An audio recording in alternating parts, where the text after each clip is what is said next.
Hello, this is Tony Books Aviles from Staten Island Boot Camp, Staten Island Personal Training, and of course, the Staten Island Slim Down. Week number 10. I'm not quite sure what I need to say at this point in time. I mean, you're just about done. We're sprinting to the starting line. Not the finish line, but to the starting line. Because as you finish, or as I should say, as you complete the Staten Island Slim Down program, what you really want to realize is that you're going to a new beginning. Your life's not going to be the same any longer. You're entering a whole new dimension of possibility for yourself. So before I go into today's lesson, I want to spend a little bit of time going over what the program is. It's pretty simple. You're going to do the same exact thing you did last week. You're going to do workouts A, workouts B. You have the option of either doing one of two things. Either you can train 4 times per week, where you do the first workout and then the second workout on Monday, and then Tuesday take a break off, and then do it again Thursday and Friday. Or you can do 6 consecutive days, which would be first workout, second workout, first workout, second workout, first workout, second workout, which means you're alternating between those workouts from Monday all the way until Saturday.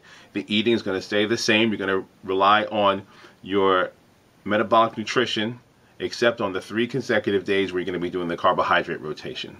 It's going to be just that simple. Business as usual as you sprint to the new beginning. So, now's the time for our lesson in living. If anything I've hoped that you've gotten out of this program, I could pretty much summarize it in one big word. Even though you've learned so many different things, that word is awareness. What I've really hoped that you've gotten out of it is conscious living, where before you were doing things unconsciously. You just did things because you did them the day before. But becoming aware really puts you in the moment where you can start to make choices, tried and true choices of what it is that you really want to do, based not on your fear, but on being present and establishing for yourself that this is what I want to do, this is what I want to have happen, this is what I want to have, this is who I want to be, this is what I want to do in the moment. Being present. So often we're not present. We're with our families thinking about work. We're at our work thinking about our families. We're listening to a conversation. I should say we're hearing a conversation, but we're not really comprehending it.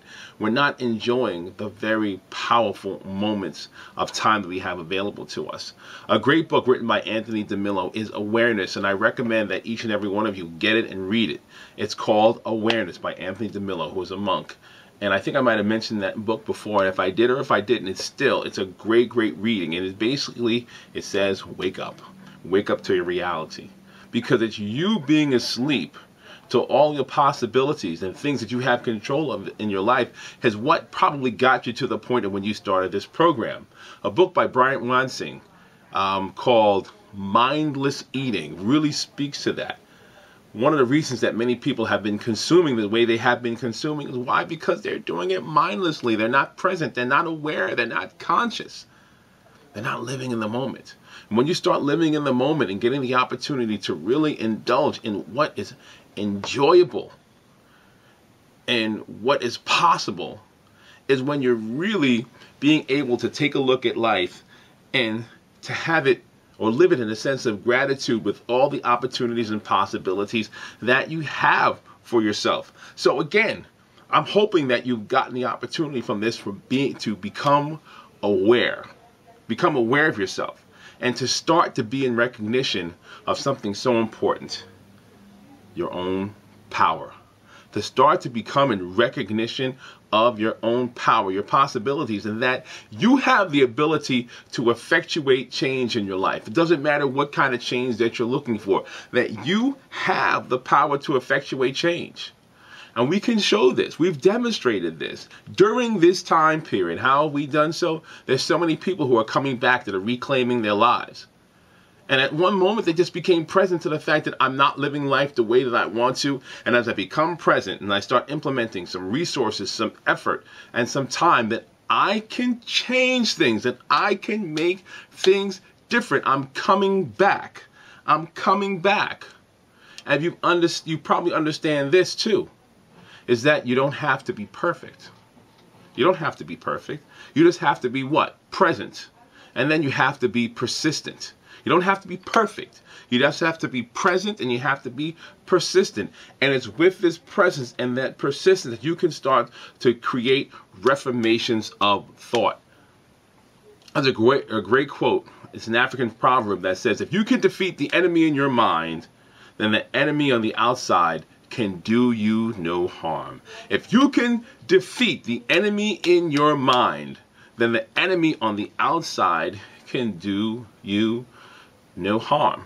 So that you're creating a whole new level of confidence. And confidence is basically the understanding, the awareness, the knowledge that you have the ability to be, do, and have better in your life through your own efforting. That you're what? That you're awakening to your own power, and that also you're awakening to your own good. Now, some of you may be sitting there saying, well, you know, I rely on a higher power. You're telling me all this stuff, and I rely on a higher power, and you're not right. Well, hey, my response to you is this. What force do you think put it there? That it's been implemented in you. It's something that you were born with. And because sometimes you're born with it, it's very easy for you not to become aware of it. Very often we are not aware of our growth and development or how we've changed, which is one of the reasons why we wanted to make sure that you took before pictures. Because sometimes it's the physical transformation that you're not aware of that happens. You have to be present to it in a comparative position. You have to be made aware of it by being able to say, well, look, I looked like this 10 weeks ago. I look like this now. Something must have really changed physically in order for this to happen. So important that you awaken to your own good. And you were born with it. And sometimes your development is so slow and so tedious that you don't actualize it. Just like with my little guy, people who haven't seen him in a while, they look at him and they say, wow, he's grown.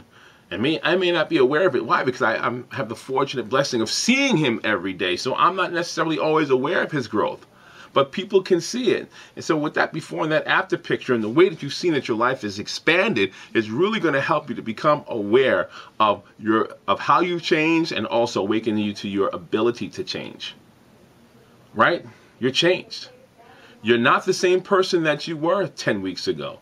Physically, probably not mentally, not emotionally, and also in recognition of what your possibilities are. You've climbed the ladder. You've climbed the ladder, and now that you can see things differently. As a matter of fact, I remember someone saying, well, you know, you don't necessarily want to climb too high. Why? Why don't you want to climb too high? Well, because if you climb high, then it's a big fall.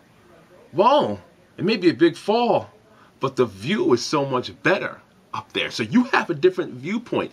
You have a different vantage point of your life. Why? Because you've improved and you become better. So you have a different view. And what that view allows you, it allows you the ability to visualize and reach for more. What can you do now from this vantage point? What can you do now that you're at this state? What can you do now that you have improved? And what if you do fall? Does it make a difference? With the confidence in what you understand is possible for you now, you know you can come back. There's an old Asian proverb that says, fall down 7 times, get up 8. That you've come back now, that you have come back.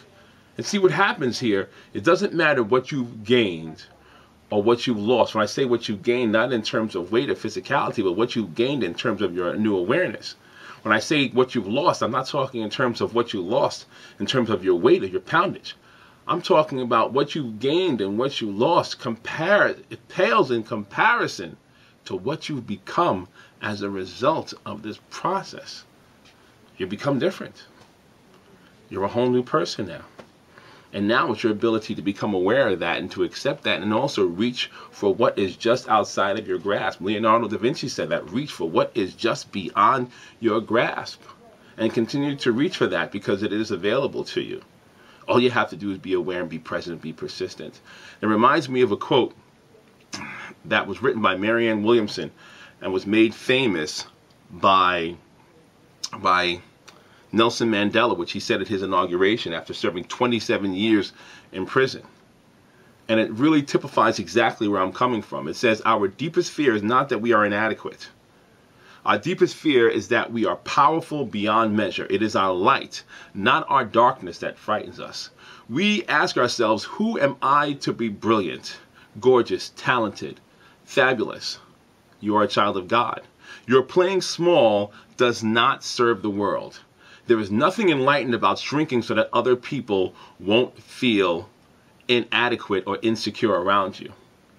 We are all meant to shine as children do. We are born to make manifest the glory of God that is within us. It's not just some of us, it is in everyone. And as we let our light shine, we consciously give our others permission to do the same.